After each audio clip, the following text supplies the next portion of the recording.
Welcome, because you are now listening to From the Cart Path with your host, Trent Roberts, bringing you tips, support, and player recognition and education with the experts for parents and junior golfers in Indiana. This is From the Cart Path with your host, Trent Roberts. Hey everyone, this is Trent Roberts again with From the Cart Path. And at the last second, we decided to do a high school regional preview for the golf regionals that begin on Thursday. I'm lucky to have two coaches with me. I have the Elkhart High School head coach, Todd King, and then I have fresh off their sectional victory, Nate McClung over at Yorktown. And guys, thanks for joining me. And both of you had great sectionals. But we're going to let Todd go first because we're going to get right into the regionals. Todd, let's go right into Regional 1 and kind of talk to me about your regional and what your team's doing to prepare for that. Yeah, thanks for having me. I really appreciate that. I'm excited to talk about this. It's going to be a really competitive regional. My coaches and I looked at, I think 5 to 6 teams that really could get out. There's 5 to 6 teams that could get out and to state. You got Lake Central, you got Twin Lakes. They've been playing really well. Logansport, we're paired with Logansport and Lake Central. You got St. Joe, who was just behind us, in the sectional. They were knocking on the door. And then obviously South Bend Trinity at Greenlawn. We've been close with them all year long. So it's going to be a battle. It's going to be really tight regional. So who are some of the individuals that have to perform or are going to perform at that regional in order for their team to get out? Well, with Trinity, in sectionals, Dane Swigert, he was a sectional champ, played well. He'll have to play well again, and then you got I can't think of his last name. Oh my goodness, Jackson. I want to say it's Mercy. No, I can't remember now. But that's fine. We'll just go with Jackson. Yeah, he's Jackson. He's their number 3. I should know this. But we just played him the other day. But those two kids, they played well, and I think they have to play well again. It Cressy, Coach? Thank you, gosh. Yeah, Cressy. Yeah, I was going to say, I kept thinking Messy, but yeah, Cressy. Thank you. They've played well all year, and those two really have to, I think, play well for them to get out. As far as Lake Central, Twin Lakes, I don't really know much about. I followed them. I followed their scores, but I've seen what they've shot, but I really don't know their individuals as far as what they have, or their names and whatnot. So, but the Northwest is always kind of difficult for the state of Indiana. A lot of those players will cross over to Chicago to play some of their summer events, not as always over here in Indiana until it's the big events. So you don't always see them as frequently. So yeah, I get it, Todd. It's obviously Eli Postma won. Yep. Ileana Christian won the sectional over there, and obviously he's moving on as an individual. But Lake Central with Tyler Morton who came in actually tied for first over there. So that may be one of the guys leading their team over there at Lake Central. Yeah, I know that. He's played solid all year long. We're the farthest east school that feeds into that regional. We're so close on the border, with that we could easily have played, over at the Warsaw regional. We're almost closer to Warsaw than we are to the region out there. So we just don't see a lot of these teams. Even a lot of the weekend tournaments that we played all year, we haven't seen them much. So. Well, you're telling me, Todd, when I saw you up in Elkhart a few weeks ago, how difficult it is even for you to try to get in those invitationals. There's a wait list. And you would love to go over there to make it easier for you guys to see everybody. So obviously I know that's something you're working on for the future. Yeah, definitely. Yeah, we tried to get into the Lake Central invite at Sandy Pines, and we were right on that waiting list, but we couldn't get in. So that would have been really helpful. But, we've had Stephen Webb, now our number 2. He was our number 1 player for the last 3 years. He's been the regionals the last 3 years. So that he knows the course really well. We've got a practice round tomorrow. So I think from his knowledge and from what we know about the course, I think tomorrow's practice round really help us. So we're looking forward to that. And you have one of the top 3 freshmen in the state. So with Ben DeVito, and I think like we talked earlier before the show he might be the one player up north that not everybody's aware of, but the boys across the state everywhere else know who Ben is. So I think that's going to be a sneaky pick for me to see Ben kind of continue his play. I could see Ben actually pulling off the regional as an individual and helping your team lead the state. That's just my prediction. Todd, don't take that to the team, but I do believe you guys have a great shot at making it to state this year. Yeah. You think I appreciate that. Yeah, as coaches, we believe that. They've been playing well. All five guys that have been playing well. Ben, I really think he's due. He keeps telling me, Coach, when it gets warmer out, I start playing better. I start playing better when it gets to summer, and then we're right there beginning of the summer. So he's excited. So I think Nate can agree with me, Todd. When are we getting warm weather? Right. Right. Today might have been the first day, but the wind was blowing. Yeah, Right. I think tomorrow we're finally going to get above 80 possibly, for a practice round and into Thursday up over, in DeMott, over at Sandy Pines. So we're looking forward to that. So, yeah, it'll actually feel like summer finally. Can't wait. Nate, how much do you know about that region? I know you are probably one of the leaders in the state with your information across the way.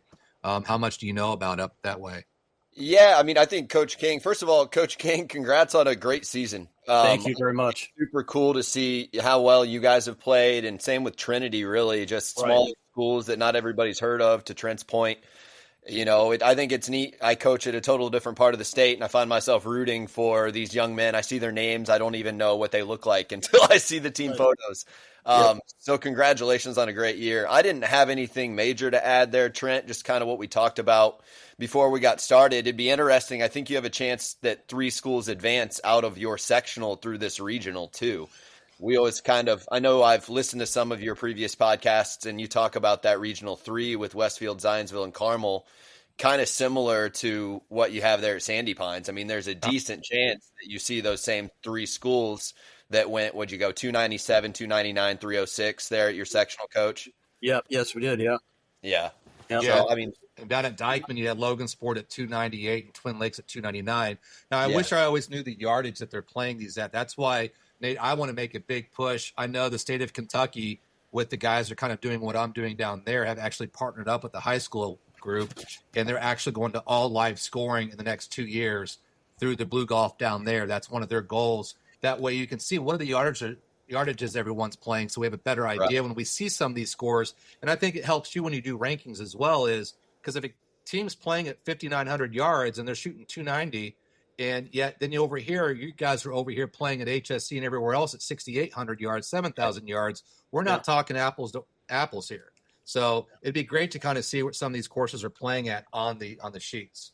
totally. Yeah, definitely the slope, the rating of the course, all that comes into play too, Absolutely. The difficulty of it. Yeah. Well, speaking of the next regional, let's jump right into Regional 2. And obviously, I don't think there's any doubt in anyone's mind that fighting for that third spot as a team is going to be crazy. But once we get outside of who's fighting for that team spot, the individual battle blows my mind. You have 2 of the top 50 players in the world of junior golfers, and Alex Holder and Braden Miller playing at that regional. And then you have the Har brothers, who are 2 of the top 250 players in the world. So we're not talking a state event. We're talking a regional high school event with some of the best players in the country. And that includes Caden Baker and basically the entire roster of Homestead.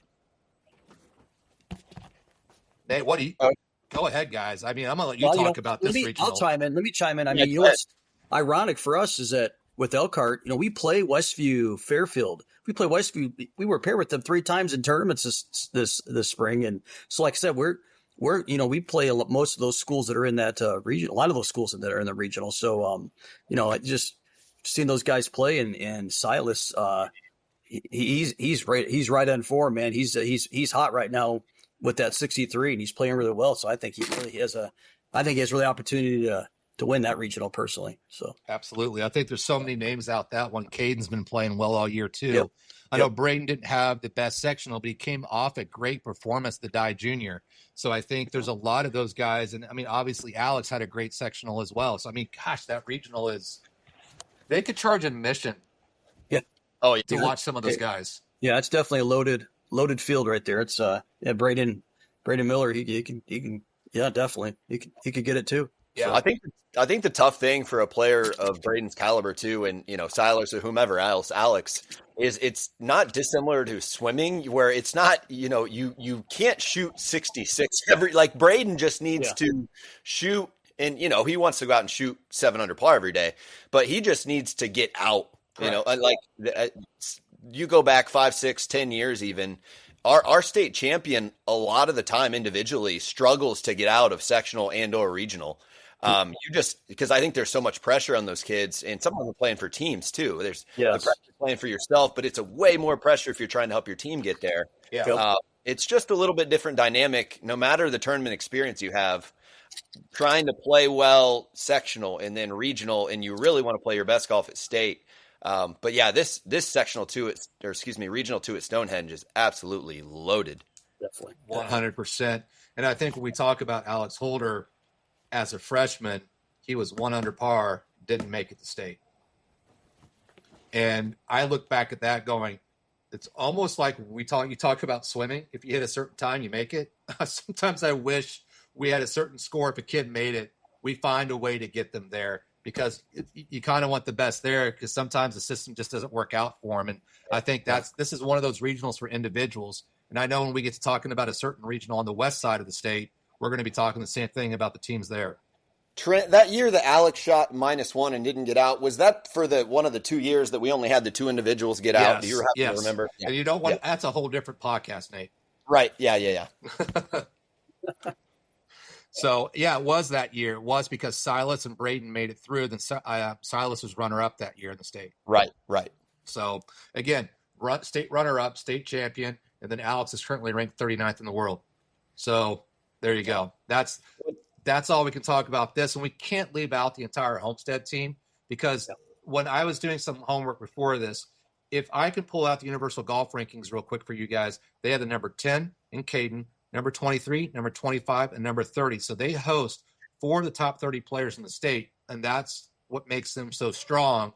And when early in the year, when I did the preseason podcast with the boys, all the kids from up north were like, you're not thinking about Homestead, because everyone forgot Holden Orofino transferred into Homestead this year along with that roster and just made them really good. Hey, I listened to that podcast on a treadmill and loved it. I mean, that was, I think it was maybe an hour-long show. I listened to it twice, actually. Nice, thank you. What you having the players on, that was super enjoyable. And again, I'm just a coach, right? I don't hit golf shots, but that was, and you hit it on the head. Like those guys knew this Homestead team's going to be a problem, and we didn't mention Leo or Carol or this. Leo's stacked. Is loaded. It is, and it's crazy and real quick before we move on to Regional 3, and this up at your regional, Todd, is the players up north. It seems like South Bend Market to that northeast part of the state, there are so many strong players in that area. And one of the things I've always enjoyed about that area is these kids can find somewhere to play, and those courses will allow them to play, and that helps them in their growth. Where once you get down more in the central part of the state, there's a lot of talent down here, but a lot of the members are clubs. They have that ability to go there. And those kids who can't go to a club, a lot of the courses aren't as friendly to letting these players on as they are up north. So you guys have a great thing going on up there. And gosh, so much talent up there. Oh, yeah. My guys play a lot of variety of courses even throughout the season. We go to a lot more than one course. We go to 3 different courses just to practice, and so definitely they get on a lot of different courses. Todd, it feels like Stonehenge is pretty good for junior golf, right? Like they host a bunch. They host a bunch of stuff. They've always been. We haven't gone up there in a few years, but they were always great to my guys. It seems like the people who run that operation are fantastic for junior golf, and they do a great job. I mean, Warsaw's lucky to be there. It's just a great facility, great practice facility. So they do a fantastic job, and it's a great course, right? So. Well, guys, I know as we move on, I know some of these guys are going to be mad you didn't mention my name. I can see Alex Thompson listening to the show at Northridge going, hey, you never said my name. Alex, I just said it. So we'll get on to Regional 3 because there are so many players in that regional. You can't name them all. And let me get over here to Regional 3. And we're talking the number 1, 12, 2, and now we insert the number 9 team in the state in Brownsburg, and we have an honorable mention in Rebuff. So I don't think it's as easy as 1, 2, 3 this year for who's getting in there. Now that Guerin's out, which I hate seeing that Guerin's out of the state tournament, but that's just the way the system's set up. We could talk for hours and hours about the system, but that's the system we have. This is the situation we're dealing with. And now we've lost one of our top 10 teams in the state and our number 7 in Guerin Catholic.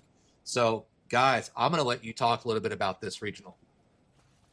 You want to go, Coach, or? Well, I mean, it's just, that's a different world for us down there. I mean, there's just so many stacked teams. I mean, I would love, that's for us, for Elkhart, that's our goal for next year, to get in this, like the Hall of Fame, or what's the other one? Is it the Ullin? Yep, right? Ullin Invitational, where a lot of teams go. Invitationals like that. And hopefully, if things work out, the state preview, because we want to start playing those type of teams. And, I think we could fit right in and play those, but it's just a stacked regional. All that talent there, all the teams. I mean, it's just amazing what they're shooting. So, like I said, it's a different world from Elkhart. It really is right now. Yeah, and even when you think about the individuals that's going to get out of there, obviously Eli Wessel qualifying as an individual out of Guerin, and we're going to have Eli later on the show. Whatever team doesn't make it out, they're probably going to have 1 or 2 individuals make it along with Eli, in my opinion. Yeah. I agree. I agree. That's what I was looking at too, Trent. I mean, I saw Brownsburg play about a week ago. They came up to an event we hosted. They have 5 golfers, and obviously Coach Maples has been around the block. He's going to do a great job. They're going to be well prepared. I'm sure it's a golf course they're familiar with. I mean, are we just assuming Westfield and Zionsville play golf? I think it's going to be tough for either of those teams not to advance. But, Carmel played great to get out of that sectional, obviously. They shoot 290 something? 97, I believe. 97, yeah. Yeah, but I mean, I think you're right. Like Eli's going to play, and then you're looking at probably individuals coming out of either Brownsburg or Carmel. The other Guerin kid certainly could shoot a number and get himself out as well. But I kind of put down just in my mental notes, I think that individually this one's maybe a little bit more straightforward. Mm-hmm. But I will tell you this, Chard as well as I do, Nate. Oh, yeah. Chard is at home right now planning this out. Yes. Oh, absolutely. He's already told me that. He's like, Trent, I'm too busy. Because I asked him to join us tonight, and Chard flat out goes, I'm focused, I'm busy, I'll talk to you later. And he's a gym rat, yeah. He is a golf rat, gym rat. You are 100% correct, because everyone in the state knows Chard is planning, because Chard still considers himself a defending state coach champ because he hasn't coached in a few years. So, Chard, I threw that out there for you because that's what you've told me all year. So, I know Chard, and I know he's preparing. So, can't count Carmel out, and you can't count out Brownsburg either. Absolutely, this is going to get interesting, especially at Coyote Crossing. That course is currently hosting the state girls, and those greens are rolling, and they're getting that course prepared. I think Carmel I haven't talked to Chard a whole lot this season, but I think they have a little bit of chip on their shoulder. It feels like it seems strange that Carmel is not just automatically a powerhouse. Like, why do we think Carmel is suddenly not a powerhouse? Maybe it's just because Westfield keeps breaking 280. But I think if not for Westfield just playing out of their minds every time they play, I think we look at Carmel a little differently because they're still really, really good, and they have 5 really good players. Yeah, and I think it goes back to Westfield, too, is you have 2 players on that team, and Will and Jake, who are 2 top 100 players in the world as junior golfers, one going to IU, one going to Purdue, and you cannot count, and I won't say Little Caesar on the radio, and I already did, but you can't count out Ryan either. I know Ryan is just as good as his brother, and he proved that at sectionals by shooting a 72 and beating Big Brother. Yeah. So, this Westfield team, I told some friends of mine that I speak with on a regular basis because of the coaching network that I've got to know and working with Lauren and Carrie, this Westfield boys team could compete on the Division I level right now. Oh, yeah. What did they shoot on the back nine? 137, 138. Yep. They went 32, 34, 34, 37, I believe. What's that add up to? I mean, it was really low, and they had to shoot it because they were in 4th at the turn. Correct. And that's at Ullin, which is not an easy course. Those greens are fast. Right. So, guys, we pretty much know Regional 3. I think, Coach, you're kind of interested in this next regional. Yeah, and I think you sent me a message just before we started that our regional was sneaky good. And I think kind of to the point I said earlier about Coach King and you guys having a great year is some of these schools that aren't Noblesville and aren't Hamilton Southeastern or Cathedral, Pendleton and Eastbrook both have players. So I think both, and we're talking Regional 4 at Players Club. I like to joke that Muncie Central hosts it, but it is our home course. So, you have Noblesville and Hamilton Southeastern both coming off 296s. Cathedral played probably the best they played all year. So I think if you were to seed it, I think you go Noblesville 1, HSE 1B, and then you have Pendleton, Cathedral in some order. And then Eastbrook is as good at 1-2 as anyone in the state outside probably the big 3 or 4 teams. They have a freshman kid named Landon Tropf who is a stud. Aaron Folda is just a gamer who's made it to state individually on his own twice. And then I think with Eastbrook, though, their third and fourth scores are a little less predictable. And then you have a lot of teams kind of like my team that's kind of hovered around 320. Like you have a Mount Vernon team that has a lot of experience with Eli Lemon at the top. He can play. Mm-hmm. You have, and I'm talking teams still. So I think if you had to seed it, that those 5 I mentioned are probably the favorites to advance as a team. But then individually is, in my opinion, I got a couple guys. If our team doesn't play well, we would have to play very, very well at Yorktown to get out as a team. Not that we can't do it, but individually, I really think it's going to take something in the red number.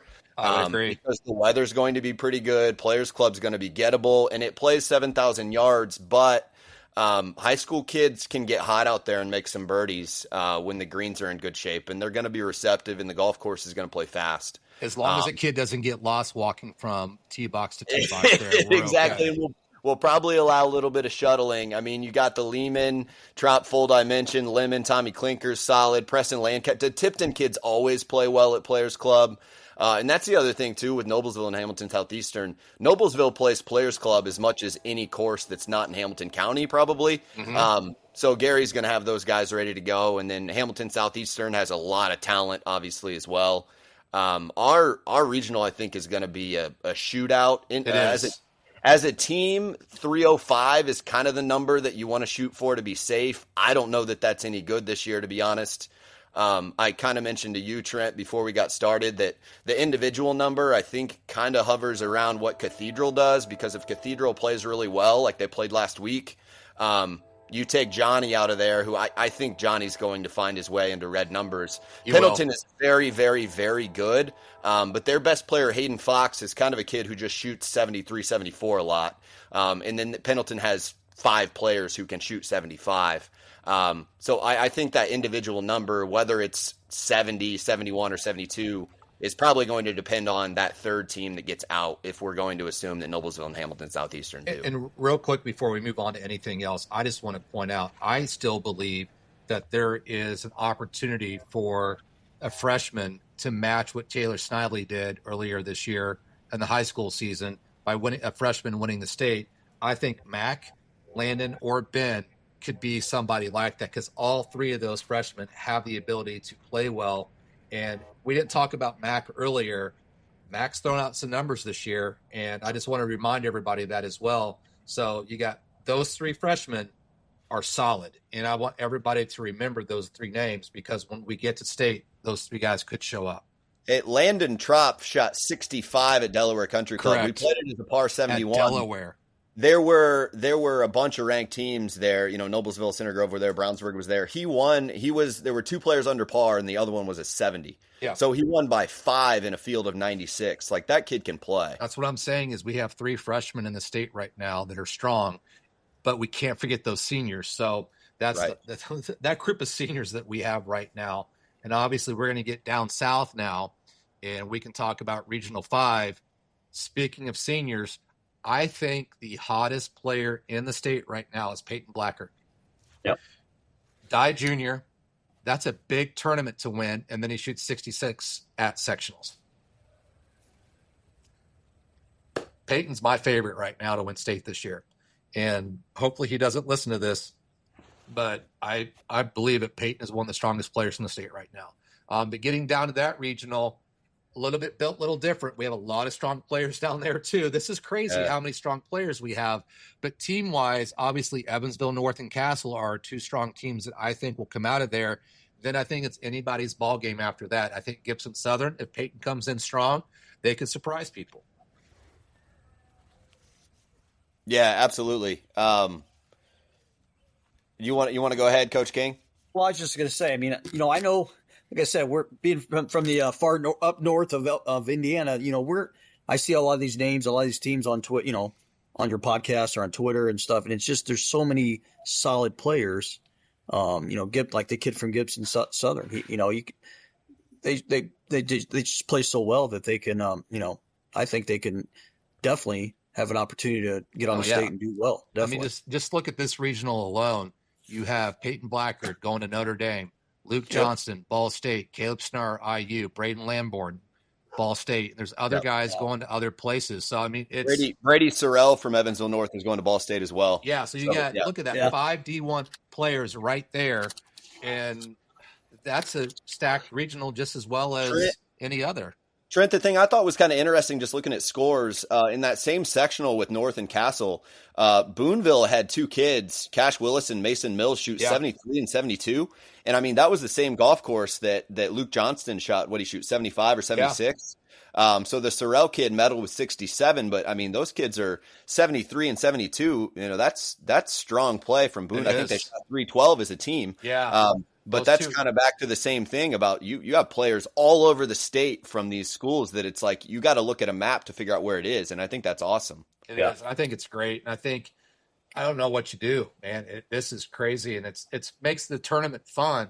And I hope, obviously, there's always a good turnout at Prairie View. It'd be interesting to see the bathroom situation this year now that they're redoing the clubhouse. But Prairie View puts on a great show. It's the perfect place to host a state tournament. And I know there's coaches from up north and down south that hate that all the schools can play there. I'm in agreement. I like how Bear Slide does it with our conference is no matches, no invitationals there all year except for conference. Hopefully someday we can get the Coaches Association to try to put something like that together wherever the state's at. But I do think there's some luck there too as well at the draw. But going into that regional, I think – personally, I don't know who the third team is getting out. I think it's going to be locked in, and individually, it's going to be a tough battle. So, but heading over to Regional 6. Do we need to mention Caleb Snarr there? He's going to IU, man. He's probably worth. I mean, I don't think we said his name. If he listens, like he's been a really. It feels like he's been playing for 6 years down there at Jasper. They get a COVID year down there at Jasper, I think. Yeah. He's been really good for a really long time, and go Hoosiers. So absolutely. Caleb's a great player. And again, like we said earlier, look at all the players down there in that regional. And I think we talk about that regional with Braden and all those guys up there. We got to remember that regional down there. And as we get over to Regional 6, obviously Center Grove, I think, is the one team that definitely will get out. I know Franklin is ranked. However, I don't know personally, are there other teams that can knock them out of the way down there? I think that this Franklin team's pretty good. I just and they always play well at the Legends. It's kind of like when you get a chance to play somewhere you're comfortable. Yeah. But they've played in similar events with Center Grove too, not just at the Legends, and played really well. I want to even say they just played Champions Point. Did they play last weekend and shoot 298? They're familiar with this golf course. They did. I'm pretty sure they're telling you they can. Yeah. Yeah. So I think they just broke 300 there and had 4 or 5 guys in the 70s. I think this is maybe the best Franklin team, at least in modern history, last 20 years or so. They're solid 1 to 5. You can never question Ted and what he's putting together down there. Love him or hate him, Ted Bishop's going to put a solid team together. Yeah. That's for sure. Yeah. But you also, with Floyd Central, Corydon Central, and Providence, 299, and 300 at their sectional. So that's where I kind of come into play here too is, boy, this is going to be a good team battle as well. And that's why I said earlier, I'm for sure Center Grove gets through, but then you have 4 solid teams right there. That Providence team, I mean, you got Blackard at the top of that lineup. It's kind of like you were saying with Westfield and some of those other teams. You have a kid who can shoot 66, 68. That is big time. Absolutely. You know, because you have a kid who can shoot something in the mid to upper 60s, and you can make 80s good, right, Coach? Like, you can go 68, 75, 80, 80, and that's a really good team score. Definitely. Yeah. So, like, you get a player like Blaine Beckert. Is he playing at Florida Golf? He's playing somewhere cool. Yes. But, you know, he's a kid who we just saw him play last week. He's good. So I think, you know, that maybe gives Providence a chance there. I'm not as familiar as I would like to be with the Floyd Central team. But I know they've shot some really good scores. Yeah, and I think when you're playing courses down south too, I think it's a little different. You just don't know. And again, that's where it gets interesting. Is we've got 5 teams that have potential of getting out of that spot, and I think we just named those 5. I think Franklin gets through, but I think also it's going to be a battle between those other 3 that we just discussed. I think that's the 5 teams we're looking at. And I can't count out Madison either. They send me stuff every day, so I have to make sure we mention Madison at the same time in all of this. Landon True can play. He's another one. He's been playing down there in that area for a long time, and he shoots 70, 75 on every golf course he plays. So he's a really good player. Nate, I like to think back when I played in high school golf back in Kokomo in the early 90s. I wish I had the equipment these kids have today. I mean, the ability with what these kids have today, the strength with the workouts, with the equipment they get. These kids are blessed, and we have a great regional coming up, and I can't even begin to think about who's going to make it out and what's going to happen. And now they're all Thursday and Friday, correct? Yes, Definitely. Man, we're going to have Go ahead. Just hearing all these names and all these teams, and there's just so many great players, and it's just I think it's a testament just to shows how strong Indiana golf is, Indiana high school golf. It's just it's a great state tournament every year, and you know, it's just there's so many kids that can win it, that can play well and win it. I think, you know. Yeah, I would agree, and I attribute a lot of that to Indiana Junior Golf and all the other tours throughout the state that get these kids playing in a tournament environment to get them prepared for the levels they're at today. So big thanks to all those courses and all those tours to produce all these great players. Yeah, and all the PGA professionals that work with them. Absolutely. There's so many great coaches out there. Yep. One of these days, I'd love to be able to have a list of every player in the state and the coaches they go to. Then we can start really talking about the strong coaches, because I know some strong coaches everywhere of these swing coaches, and some of them are so involved even with the teams now. I mean, you talk about programs, and I think that's why Josh has built such a strong program at Westfield is he's gotten involved in the community with all the different coaches and his players. And I think you're starting to see teams kind of copy what he's done. Yeah, absolutely. You'd be foolish not to, right? I mean, Josh has been terrific, and not that they were weak before, but no, you know, Josh Bryant, and he's in it. He's in it for the betterment of the young men too. I mean, I've heard him talk to Josh a lot about that. Like, he cares about the kids, and I think that's why Coach King and I are here as well. Yeah, 100%. You know, I'm one of those that as we move forward in the state tournament, that I'm 100% behind Josh. I think everybody wants to see him cross that line and get that first state title. I know other schools may disagree with me, but I want to see Josh get that state title. Definitely. Yeah, I mean, he's always welcoming. Josh, he's always welcoming.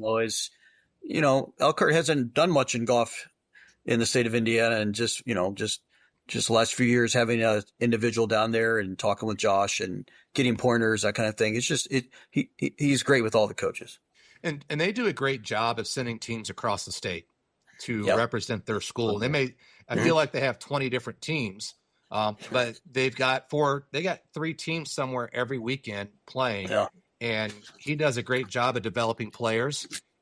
I tell you, I bet Josh, if he could enter all 3 of those teams, all 3 of them might be able to make it to state. That's just how great of a program he's built. So, Josh, we wish you well along the state journey this year. Coaches, I appreciate your time. I know the boys are coming on soon, and great conversation. Man, I almost want to do this more. This is fun to talk about these individuals, and you get to know them better too. And as you see all the posts come up of them, it's great stuff. Yeah, it's been fun just following your account on Twitter and whatnot, and just all the things that have happened across the state. It's been really fun following that. So really appreciate it. Absolutely. And I love parents reaching out and coaches reaching out. A lot of them have been asking questions about the recruiting process lately and some of the other things going on. So we appreciate that, because obviously, end of the day, our goal is to educate these players and then promote them at the same time. And I think we've been able to do that today. And then we get to educate across the state what's going to happen next for the state tournament.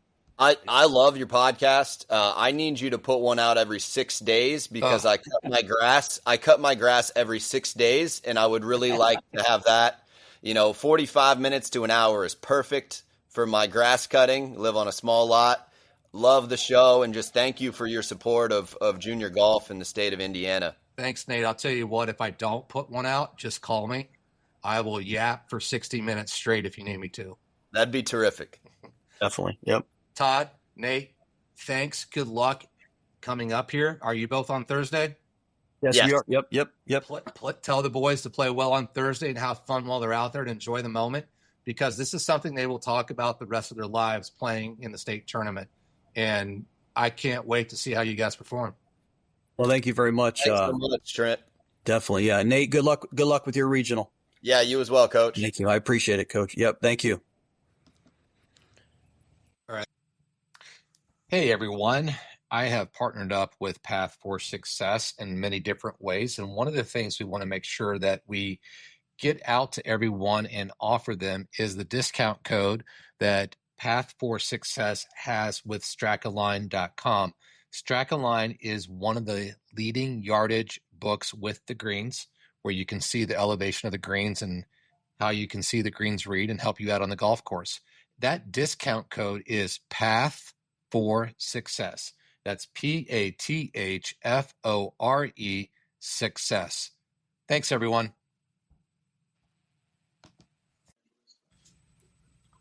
Our next guest we have on this show for the high school regional preview is we have Peyton Blackard and Eli Wessel. I don't even need to do too much explanation of those two. They're two of the top players in the state, two of the top players in the country for junior golfers. Eli's headed off to Cincinnati after he graduates in 26, and then Peyton's headed to Notre Dame next year. So, guys, thanks for joining me. And real quick, Eli, let's get into a little bit of talking about your preparation for regionals, and you can talk about sectionals as well as much as you want to. Yeah, thank you. I feel like for regionals at Coyote, it's a pretty demanding golf course, especially off the tee. They got a couple of tough tee shots in there. So really you need to prepare yourself for that with driver, 3-wood, driving iron, all that sort of stuff. And then around the greens, it can be a little difficult as well with so they got a couple slopey greens out there. But it's really important to just stay patient. I feel like for myself that I could use a little bit of practice off the tee because I didn't feel like that was too great at my sectional play, but my putting practice that I needed kind of bailed me out a little bit. So I was happy with that overall, though. Happy to be advanced to regionals. I'm a little bummed out that my team's not there, but got to stay focused on what I got ahead of me. Luckily, Eli, I've been able to see Coyote one of the last 2 days, and I know exactly what you're talking about with that course. Especially in the back nine, there's a lot of placement in order to set yourself up when you get going. And you're right, those greens are slopey, they're quick, and you got to set yourself up to position yourself to get the right spot. A lot of open holes on the front, but once you get to number 7, it kind of changes. Those last 3 holes on the front, and then I'd say the first 4 or 5 holes on the back. Then you have a couple easier holes, and then you hit right back in the 16, which is a narrow. That green's narrow, and if you don't hit the right spot, you end up on the left side of that green. So you're right, Coyote is a tricky course, but if you're hitting the ball well, you can score well. Yeah. We played it earlier this year in a invite, and I played well there. So I'm happy to bring in the momentum, hopefully, to regionals. Peyton, you're coming off the Dye Junior Invitational win, and you're just coming off your sectional win, shooting a 66. What are you doing right now to prepare for regionals? Our regional course is one that off the tee, it's not. I mean, it's demanding on a couple holes, but really you have a side that you can always miss on. So it's not. I'm not so much preparing for that as I am more of approach shots and wedge shots going into the green because I'll have quite a few numbers on holes from inside 120 where you can really give yourself good chances all day if you can if I can get that number a little bit more dialed in than I have been recently. And then we've played there twice this year so far, and I haven't had the best putting days out there. I've hit it good, just haven't had the best putting days and not shot the scores that I wanted. So we went up there today as a team and played and spent a lot of time on the greens, just trying to get a feel better for what I was missing on the reads and the speed. And, I got a lot of confidence from that today. So just kind of trying to carry that over into Thursday. And, I'll be ready and our team will be ready. So I'm ready for the day for sure. Who are the teams to watch out for at your regional? We have Evansville North, Castle, Jasper, us, and I want to say Bloomington South and a Terre Haute team. So we have some good teams there for sure. We're going to have to play one of our better rounds. If we can play like we did at our sectional, then I think we have a really good chance. But, everybody's just going to have to grind through it because there's going to be those few holes out there that's going to jump up and get you. But one of the interesting things you just said with all those teams is when we normally talk about Division I players and regionals, we normally look up to Eli's regional of a ton of D1 players that are playing at that one this Thursday. But Peyton, down at your regional, there's just as many guys that are going to be playing D1 in the next 1 to 2 years. And who are some of those guys down there that we need to be watching out for on Thursday? From Evansville North, their 1 and 2 that's a pretty good 1-2 punch. They're both going to Ball State, Luke Johnston and Brody Sorrell. So they're both, that's a good 1-2 punch for a high school team because they're both very consistent and they don't shoot a high number, which is good for their team and good for them.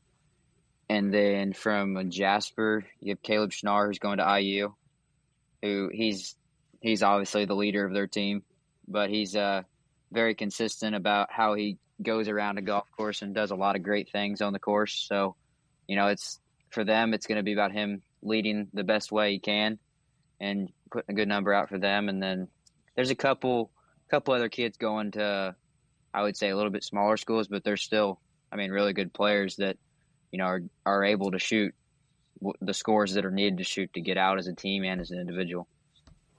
Absolutely. Eli, up at your regional, obviously the teams up there are just as good. Obviously the 3 coming from your sectional, and now Brownsburg gets entered in the mix. Well, how do you think that's going to pair out on Thursday for those teams? Yeah, it'll be interesting for sure. A lot of times what has happened over the past couple of years has been just the 3 teams from our sectional that got out end up getting out at regionals. But I think Brownsburg's got a better squad this year than they have in years past, and they've been threatening in a couple events, and they actually got a win at Ulen against us. So they've proved that they can compete against the best. So it'll be interesting to see who gets out, especially at a course like Coyote where anything can happen. Absolutely. You're 100% correct about that course. That's a great tournament course to begin with. So when we talk about courses that we're lucky that host some of these events, I think Coyote is one of the more underrated courses in that area because you have Ackerman and Campen, and Coyote is a great course, especially those 2 finishing holes are kind of nice to sit there and watch players come in. Who are some of the individuals up at that regional, Eli? Well, you got out in Westfield, you have Will Harvey and Jake Caesar. Those guys are having 2 great years, and they're really playing well, leading that team. And then Mac Myers on Zionsville. He's played well up there at Coyote. He's also having a great year as a freshman. It's pretty impressive to watch. And then there's not too many others. I know Jackson McCullough from Brebeuf is also a pretty solid player. But I don't exactly know everybody, but those are typically the guys that you would see at the top of the leaderboard. What's interesting is if you want to talk about an outside player, Ethan Hoagland won the fall series event at Coyote last year. Obviously, I don't know who all was there, but still won that event at Coyote. And then he got out of there last year from regionals getting to state. So one of those underrated guys that you don't know, but Ethan's a good player and you don't know how he's going to perform that day. And sometimes when someone knows a course and they like a course, they're going to play well there. And so you just don't know who's going to perform that day. And I think Ethan's a name to watch for as well. Now, when we talk about some of the other regionals, I know you guys are quite familiar. I know Peyton, your four-ball teammate, and Eli, your future collegiate teammate, is going to be playing up at that regional. And with Braden Miller, talk to me a little bit about all those guys up there and how that regional looks from an individual standpoint. Yeah, well, it seems like, based on what I've heard from that regional, that some of those guys play on some teams that may not be quite as competitive. So often the race to get out of there as an individual is pretty tight and contested. And with Alex coming back to high school golf this year, it makes it even harder up there for them to get out as an individual. So, yeah, I mean, if I was playing up there, I'd certainly want to have the best of my best game to get to state, because that's probably, in my opinion, one of the most difficult to get out as an individual. I would agree with you in that. Peyton, I know you have a good relationship with Braden. Have you had a chance to speak with him at all lately? I really haven't talked to him a lot, but I know we talked. We were both at the die, and so was Eli, and kind of talked to him there a little bit about it. And he said he's gonna have to play his best, because I mean you got 3 or 4 of the best guys in Indiana that are all at one regional, and only 3 get out. And like Eli said, I mean their teams may not be. They have a chance, but if something goes a little wrong with after those guys in their lineup, then they may not make it. So for all of them, they're going to have to. It's going to be a boat race to see who can get in and get finished and have the lowest score. So it'll be interesting to watch the Twitter feed to see what happens up there. But absolutely, I think everybody's kind of watching to see how Luke plays. If Luke comes through and Silas plays, Westview could make it through as a team, but it's going to take both of them playing well for them to get through as a team, and then that's going to free it up for Alex and Braden at that point. If not, it's going to make it a tight race for all those guys to make it to state. That's just kind of my opinion with how it's going to look. Yeah, I would agree totally with that. Absolutely. Now, getting ready for regionals, obviously, Eli, you talked a little bit about that. You practiced today, or you said you're playing tomorrow morning somewhere else and then heading up to Coyote for your practice round? I'm not playing tomorrow morning. I'm just my fault. Gonna go up there tomorrow and hit some balls beforehand, make sure my game feels good before I go out there and see the course again. Absolutely. I think you're going to enjoy that. Peyton, practicing tomorrow, what's the plan? Yeah, I'm just going to play at my home course tomorrow, and just in the morning, just kind of get out there and hit some, and then just going to really rest, because had a long couple weeks of tournament golf. So just kind of try to rest my body and get back to 100% before and be ready to go Thursday morning. I think you two have played many holes over the last couple of weeks from what I can tell with the die sectionals. And I know, Eli, I don't see as much of your guys' information down south being posted, Peyton, but I know just up here in the central, it seems like Garen's playing every day over the last couple of weeks. So you're probably looking forward to some rest for yourself. Yeah, for sure. I mean, that 36-hole day at the die was pretty exhausting, especially in that wind, because both of those rounds were over 5 hours. And I know there were some guys that were struggling. Peyton was actually in the group in front of me. One of the kids in his group just booked it. Yeah, 35th hole. What on the 35th hole? What happened? He was kind of struggling. He was just graduated freshman year in high school, so he was a young kid, but he just kind of was struggling all day, and then hit one left and just decided it was, I guess, time to be done. So it was a bit interesting. I've never had that happen before, so that was different to see. But 35 holes and just walked off the course. Yep. And I don't think that kid will be playing at Purdue in a few years now. So probably not. Guys, I wish you to play well in the next couple of days. I know that I believe both of you will be at state no matter what. Obviously, you two are the best individuals of the state that we have to offer. Some great players in the both of you. And I look forward to seeing you guys at Prairie View in a couple of weeks, but good luck at regionals, and I'll see you then. Thanks, Awesome. man. Appreciate Thank it. you. Everyone, thanks for joining us on this regional preview show. We look forward to getting people involved for the state championship preview show this weekend and or early next week.